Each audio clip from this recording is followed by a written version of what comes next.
ॐ वन्दे स्वरूपानन्दं सोऽहं बोधप्रदायकं ज्ञानेश्वरावताराय आत्मतृप्ताय ते नमः. आदरणीय स्वामी भक्त व.दा. भट लिखित स्वामी म्हणे अमलानंदा या ग्रंथाचं वाचन आपण ऐकत आहोत. आज ऐकूया या ग्रंथातील पुष्प 5 भाग 4. 2 तारखेस दुपारी श्रींनी कोटणीस महाराजांची काही काव्यरचना आणि अध्यात्मपर अभंग मामांस वाचावयास सांगितले.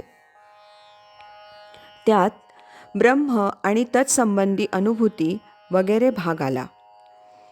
मामांना श्रींनी उच्च प्रकारची काही अनुभूती द्यावी अशी इच्छा झाली. श्रींनी मामांना बाकावर स्वस्थ बसण्यास सांगितलं आणि स्वतः आता थोडी विश्रांती घेतो असं म्हणून शांत पहुडले. मामा सोहम चिंतनातच बाकावर बसून होते. हळूहळू ब्रह्मरंध्री चिदाकाशात महदाकाशात मनाचा लय होऊ लागला.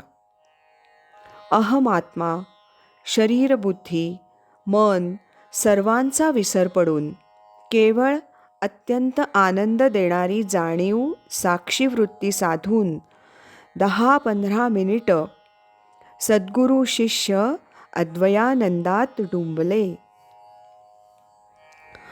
मामांना कोणीतरी शक्ती परत आपणास नेहमीच्या स्थितीला आणत आहे असं वाटलं. मामांनी हळूहळू डोळे उघडले. त्यावेळी श्री अर्धोन्मिलित दृष्टीनं पडल्या पडल्याच मामांकडे पाहत होते. दिनांक 3 फेब्रुवारीला सकाळी 11 नंतर 1 तास मामा श्रींजवळ होते. त्यावेळी श्री म्हणाले, भाऊ परवा येतील, मग तुम्हास जाण्यास हरकत नाही. नंतर श्री कोटणीस महाराजांच्या चरित्रातील पुरस्कारामधील आलेला अनुभव कोणास सांगू नये, तसं न झाल्यास पुन्हा तसा अनुभव येत नाही वगैरेवर मामांनी विचारलं असता श्रींनी खुणेनच ते बरोबर आहे असं सुचवलं. पण सर्व अनुभव गुरुला विदित केलेले चालतात असं पुढे एकदा ते म्हणाले. दुपारी एक गृहस्थ दर्शनास येऊन गेले. त्यांनी श्री गणपती अथर्व शीर्षाची आवर्तनं काही गोष्टी साध्य होण्यासाठी केली होती. ते गृहस्थ गेल्यावर स्तोत्रातील फलश्रुती संबंधी विषय निघाला. त्यावर श्री म्हणाले, जीवाच्या अनंत वासना असतात. त्याची पूर्तता व्हावी म्हणून ते कोणी सांगेल तसे देवदेवतांना भजून नवस पूजन करून फलसिद्धीची इच्छा धरतात. त्या असफल झाल्या की त्याबद्दल दोष देऊन मन जास्तच दुःखी करून घेतात. मग साधू संतांकडे धाव घेतात, कर्मभोग चुकवा म्हणतात. पण कर्मभोग भोगूनच संपवणं हे योग्य. कोणतीही उपासना फलासक्तीरहित असणं हे चांगलं आणि तेच हिताचं असतं. अशाच एका व्यक्तीच्या पत्रातील मजकुरावरून विषय निघाला. त्यावर श्री म्हणाले, गुरुजवळ अहंकार किंचितही चालवू नये. नेहमी सद्गुरु वचनामृत प्राशन करून त्याचंच मनन आणि ते अनुभवास आणण्याचे प्रयत्न करणं हे शिष्याचं व्रत असावं.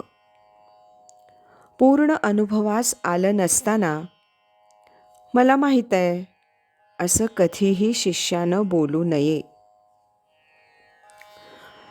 दिनांक 4 फेब्रुवारीला मामांना श्री म्हणाले, गुरुपदिष्ट साधक जरी तैलबुद्धी नसला तरी तो क्रमाक्रमानं हळूहळू ध्येयसिद्धी गाठतो.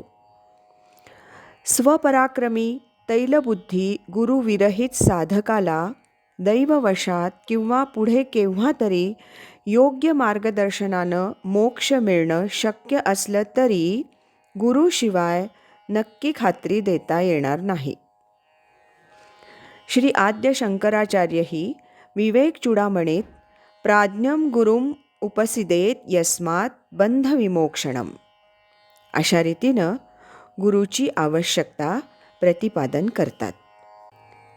याबरोबरच 5व्या पुष्पाचं वाचन आता समाप्त होत आहे. उद्यापासून आपण 6व्या पुष्पाचं वाचन क्रमशः ऐकूया. श्रीमद सच्चिदानंद सद्गुरु श्री स्वामी स्वरूपानंद महाराज की जय.